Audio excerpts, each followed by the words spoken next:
ETF index mutual funds నేర్చుకుని stock మార్కెట్లో రాణించాలనుకుంటున్నారా? వెంటనే ఈ నెంబర్కి కాల్ చేయండి. హలో హాయ్ నమస్తే వెల్కమ్ టు సుమన్ టీవీ. ఈరోజు మనతో పాటు స్టూడియోలో అడ్వకేట్ మాలతి గారు ఉన్నారు. వీరితో ఈరోజు కొన్ని విషయాల గురించి మనం డిస్కస్ చేద్దాం. హాయ్ మాలతి. హాయ్. మాలతి, ఇప్పుడు మనకి యాక్చువల్గా కొన్ని రెంటల్స్ దాని గురించి మాట్లాడినప్పుడు లైక్ క్లాజ్ అవన్నీ చెప్పారు, ఇలా అగ్రిమెంట్స్ ఇలా చేసుకోవాలి రెంటర్స్ ఉన్నప్పుడు. ఇప్పుడు నా డౌట్ ఏంటంటే, నార్మల్గా ఎవరైనా కమర్షియల్ ప్రాపర్టీ తీసుకున్నా కానీ, లేదంటే ఇప్పుడు హౌస్ హోల్డ్కి వాళ్ళు రెంట్స్కి ఏమన్నా ఫ్యామిలీ పర్పస్ తీసుకున్నా కానీ, అసలు ఏవేవి గో త్రూ అవ్వాలి కంపల్సరీగా? టెనెంట్స్ అండ్ ఓనర్స్ కూడా పాటించాల్సినవి ఏమంటారు అసలు? ఫస్ట్ ఫోర్మోస్ట్ థింగ్ నేను ఏం చెప్తా తెలుసా, మీరు కిరాయి ఇచ్చినా కిరాయి తీసుకున్నా ఖచ్చితంగా రెంటల్ అగ్రిమెంట్ చేసుకోండి. Benefit for both. ఎందుకు అంటే జనరల్ ఇప్పుడు అగ్రిమెంట్స్ చేసుకుంటామండి, జనరల్ అగ్రిమెంట్స్ లేకుండా పోయినప్పుడు ఏమవుతుంది, సడన్ గా ఓనర్ ఏదో పిచ్చిలేసింది కాల్ చేయమని అనుకోండి, రాత్రి రాత్రి ఎక్కడికి వెళ్తారు? టెనెంట్ కి ప్రాబ్లం. ఓనర్స్ కూడా అంతే, రాత్రి రాత్రి వీళ్ళు కాల్ చేశారు అనుకోండి, మిడ్ ఆఫ్ ద మంత్ లో 10వ తారీఖు 15వ తారీఖు కాల్ చేశారు, మిగతా 20 రోజులు ఖాళీ పడి ఉంటుంది. అవును. సో సడన్ చేంజెస్ ఏమన్నా టర్మ్స్ క్లాజెస్ ఏమన్నా ఉన్నా కూడా పెట్టి మంచిగా అందులో రాసుకున్నారంటే మీరు డైరెక్ట్ లీగల్కి వెళ్ళిపోవచ్చు, పోలీస్ స్టేషన్కి వెళ్ళి కూడా ఎగ్జిక్యూట్ చేయించుకోవచ్చు.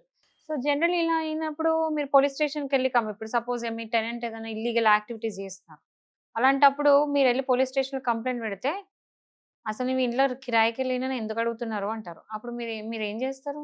ఓనర్స్ ఖచ్చితంగా రెంటల్ అగ్రిమెంట్ చూపించాల్సిందేనా? రెంటల్ అగ్రిమెంట్ ఉంటేనే పోలీస్ కేసు అయినా ఇద్ది, అంటే వాళ్ళని ఎంటర్టైన్ చేస్తారు ఆ కేసుని. అన్నిటి కావాల్సిందే. ఇప్పుడు కొన్నిసార్లు ఏమవుతుందంటే, ఇప్పుడు మాట్లాడుకున్నట్టు కిరాయి తీసుకొని రెంట్ తీసేసుకొని ఇల్లీగల్ యాక్టివిటీస్ చేసిండ్రు అనుకోండి, ఏం చేస్తారు?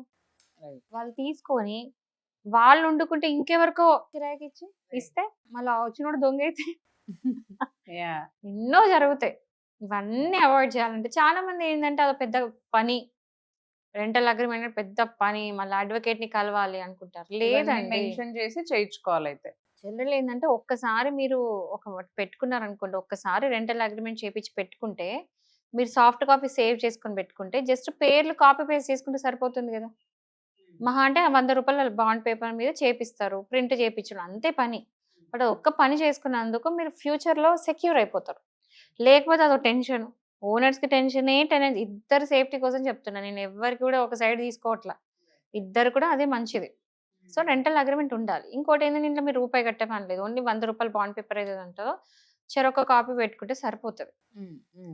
సో అగ్రిమెంట్ ఎగ్జిక్యూట్ చేసేసుకొని చెరొక కాపీ పెట్టేసుకుంటే సరిపోతుంది. సో 11 మంత్స్కి చేసుకుంటే ఏంటంటే ఈ స్టాంప్ డ్యూటీ వగేరా కట్టాల్సిన పని ఉండదు కాబట్టి మీరు అది కూడా కట్టే పని లేదు, మీ చేతుల నుంచి ఏం ఖర్చు కూడా కాదు. 11 మంత్స్ కంటే ఎక్కువ కనుక ఉంటే అగ్రిమెంట్ ఖచ్చితంగా దానికి రిజిస్ట్రేషన్ అవసరం. ఓకే, ఎందుకు అంటే ఇప్పుడు స్టాంప్ డ్యూటీ ఏంటంటే 12 మంత్స్కి ఎంటర్ అయినారు అంటే ఖచ్చితంగా స్టాంప్ డ్యూటీ కట్టాలి, 1% కట్టాలి.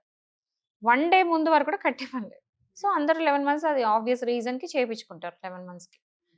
సో కానీ ఇప్పుడు సపోజ్ ఒకవేళ రెసిడెన్షియల్ పర్పస్, ఇదంతా కూడా ఇది రెసిడెన్షియల్ పర్పస్ గురించి మాట్లాడడం, ఒకవేళ కమర్షియల్ పర్పస్ అంటే ఒక షాప్కో స్టోర్కో ఆఫీస్కో దేనికో తీసుకుంటే మాత్రం ఖచ్చితంగా రిజిస్ట్రేషన్ అవసరం. ఎందుకంటే ఇవంటే చిన్న చిన్న అమౌంట్స్ అండి, బట్ కమర్షియల్ పర్పస్ అంటే లిటరల్లీ అవి ఎక్కువ ఉంటాయి, లాక్స్ లో ఉంటాయి, డిపాజిట్సే తీసుకుంటూ ఉంటారు. ఇప్పుడు మామూలుగా మనము రెసిడెన్షియల్ పర్పస్ అంటే ఏంటి, 2 మంత్స్ తీసుకోవాలి, అంతకన్నా ఎక్కువ తీసుకోవద్దు. 2 మంత్స్ సెక్యూరిటీ డిపాజిట్ తీసుకోవాలి, 2 మంత్స్ కంటే ఎక్కువ తీసుకోవడానికి లేదు, అది ఇల్లీగల్. సో 2 మంత్స్ తీసుకోవచ్చు. కానీ కమర్షియల్ వచ్చేసరికి 6 మంత్స్ డిపాజిట్ పెట్టించుకుంటారు, అవి లక్షల్లో ఉంటాయి. సో అవన్నిటికీ ప్రూఫ్ ఉండాలి. అండ్ ఆ రెంటల్ అగ్రిమెంట్ మళ్ళీ ఛాలెంజ్ చేయకుండా, అవకాశం లేకుండా ఆ రిజిస్ట్రేషన్ చేయించుకోవడమే బెటర్, సేఫ్ కూడా. అండ్ ఈ మధ్యలో కొత్త రూల్ ఏం తెచ్చారు అంటే 12 మంత్స్ అంటే 11 మంత్స్ అబౌవ్ ఉండి 12 మంత్స్ కనుక రెంటల్ అగ్రిమెంట్స్ ఉంటే కనుక మస్ట్ అండ్ షుడ్ రిజిస్ట్రేషన్ అవసరం, అది కూడా ఈ స్టాంప్స్లో చేసుకోవాలని చెప్పేసి, అంటే డిజిటల్ అగ్రిమెంట్స్ అన్నమాట. సో కంపల్సరీ రెంటల్ అగ్రిమెంట్ చేసుకుంటున్నారు 12 మంత్స్ అంటే ఈ స్టాంప్స్ చేసుకోండి. అండ్ ఏదైతే అగ్రిమెంట్స్ చేయించుకుంటున్నారో అది డిజిటల్ అగ్రిమెంట్స్ అయి ఉండాలని చెప్పేసి చెప్తుంది.